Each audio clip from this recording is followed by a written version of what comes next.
Hi everyone, welcome to CEO Meets. My name's Pip Wilkins. I'm the Chief Executive at the British Franchise Association, and I'm really pleased to be joined by Colin Murphy from Choice Home Tutoring. Hi Colin, how are you doing? Hi, I'm very well, thank you. How are you, Pip? Yeah, really good. So nice to meet you. But the first key question for the uninitiated, what do Choice Home Tutoring do? Okay, so basically, as it says on the tin, we provide high quality tutors to our customers, predominantly in their homes, and that is for all subjects, all age groups, and all levels. We very much adopt a personal approach, so we get to know exactly what our customers' needs are, and then we try and match that to our tutors based on the tutor's experience and skill set. And then what the tutor will then do, they'll go along for their first session. They'll have an assessment, whether it's written or verbal. It's quite informal at that stage, and then on the back of that, they'll be able to determine where the gaps are in the student's knowledge. So again, on the back of that, they'll then be able to design a bespoke program, if you like, going forward. And typically, we're probably looking at 1 hour per week, but that can change depending on the time of the year, whether it's exam season, etc., etc. And there's no two ways about it. I mean, obviously, I'm going to say this, but if you do have that 1 hour per week, even if it's just 1 hour, it can make a huge difference to the learning outcomes of students, and not just in terms of subject content, but also just a general confidence in themselves. Fantastic. So what's your background? How did you get into this? So my wife and I, Jo, we have got probably it is closing up on 30 years experience in education now, having met in '93 in Loughborough on a PGCE course. On the back of that, we both went into PE teaching. Yeah. Slightly different routes. So and that was both in Manchester. I went down the head of department route, and then I was an assistant head for 7 years, predominantly in charge of behaviour and discipline, which was fun. And then I joined the business full time. I was always sort of had a loose link, but I joined the business full time in 2016. The business was originally set up in 2010. Jo's route was slightly different, although there was some similarities. She did the head of department, head of year route, but then she moved into further education as well. And during that time, we had our 3 boys. So she basically just skittled down the days that she was doing after each birth. So it was down to 4 days and then 3 days. And then after number 3, it was putting in full notice. And then it just reached a stage where we thought, right, could easily go back into teaching, or we could look at setting something different up business-wise, and why not set up a business that something about in terms of, for us, education. So we set Choice up in 2010, as I said, in Manchester, and very soon realised that there was legs in this. The demand was there right away, and considering at the time Jo's priority was very much being, I was still working full time, but Jo's priority was very much still being a mum. The business still grew, unexpectedly so. So from your perspective, what led you to go down the franchising route? Well, we reached a point in probably 2017, I would say, so about 5 years or so ago, where we just felt that the area that we were in, South Manchester, was becoming saturated to the point where if we received a request within our area, we could normally satisfy that request by our tutors traveling out and delivering the session. But we were getting requests from so further afield that the traveling issue was becoming an issue. So that was when we started talking about the possibilities of setting up a branch here, there, and everywhere.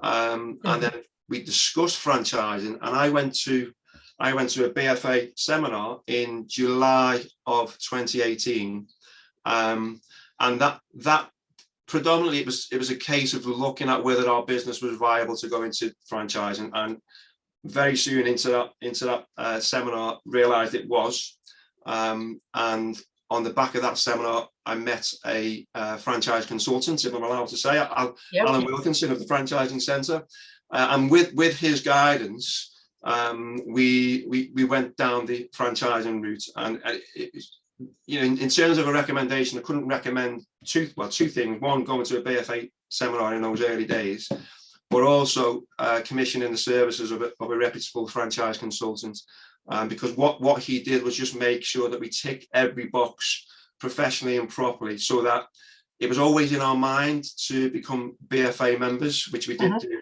very recently, as I'm sure you know, in March of this year. So we're very much in our infancy in terms of that. But what it meant was, when it came to that stage, although there's still obviously the accreditation process and everything else, it was relatively straightforward, because we'd done things as they should have been done. Oh, we love it when brands come around full circle from a seminar and then into the BFA at a later stage. So talk to me about how much your business has changed. You know, we had the pandemic, the going online was obviously something that all businesses did, but how has that changed your business now? Are you a blended approach? Are you all online, or are you back to sort of face-to-face in-home tutoring? Well, what the pandemic did, I mean, clearly for most businesses, it was panic stations at first. You know, have we got a viable business here going forward?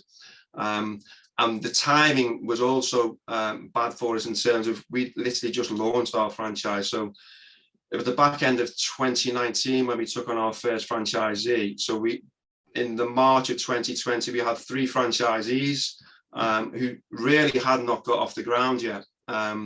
So we had a sort of a real sort of collaborative approach. You know, we met with our franchisees together, probably every other day in those times, just to get us through the barriers of what the pandemic brought. And as you say, it was very much switching everything to online. I mean, you know, at one point in the middle of 2020, we were 100% delivering sessions online. In terms of where we're at now, it's great that where previously we probably didn't do much in terms of online tuition, we've still got a bit of that, but very much so it's a case of it being, I would probably say 90 to 95% in-person tuition again now, which is the preferable way to do it for most of our customers. I've got to say, I coach myself. I have a coach, and there are joint sessions, and we talk about Zoom or Room, and I find that I'm much more engaged in what's happening if I'm in the room as opposed to on Zoom. Yeah, you should just have too many distractions. So yeah, absolutely. No, couldn't disagree with that at all. So talk to me about your ideal franchisee. Have they got to come from an educational background, or is it just a passion that they need for it? What are you looking for? What's your ideal franchisee? Definitely not an insistence on coming from an educational background. You know, absolutely happy to hear from all professional backgrounds. The role with Choice Home franchise with Choice Home Tutoring very much requires excellent interpersonal skills, you know, because you are speaking to customers on a daily basis, you're speaking to tutors on a daily basis. You know, I'm sure most franchisors would say that they want driven individuals, they want intelligent individuals, which clearly we do too.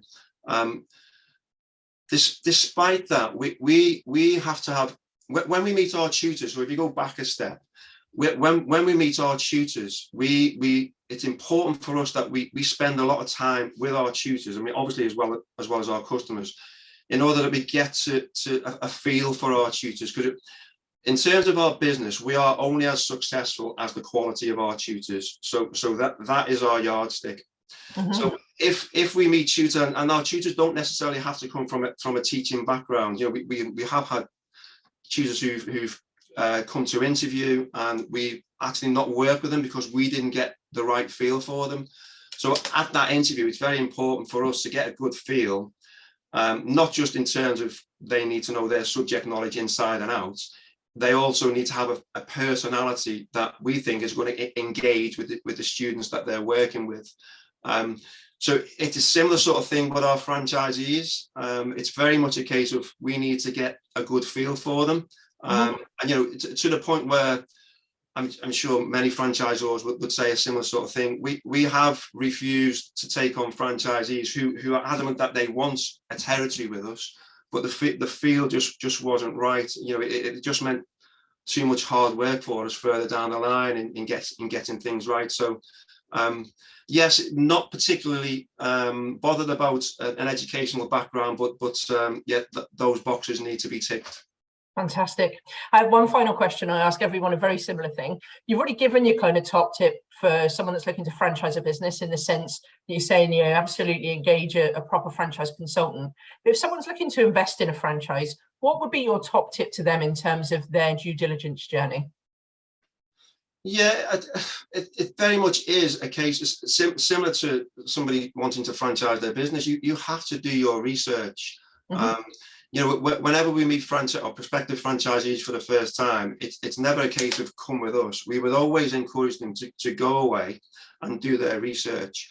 You know, if they want you to go into the educational franchise side of things, then look at other tutoring businesses, or not necessarily tutoring business, anything else education.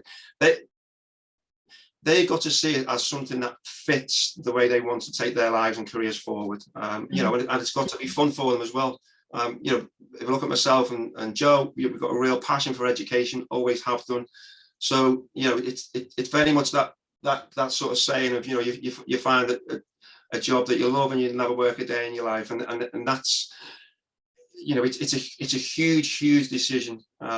So it's something that can't be rushed.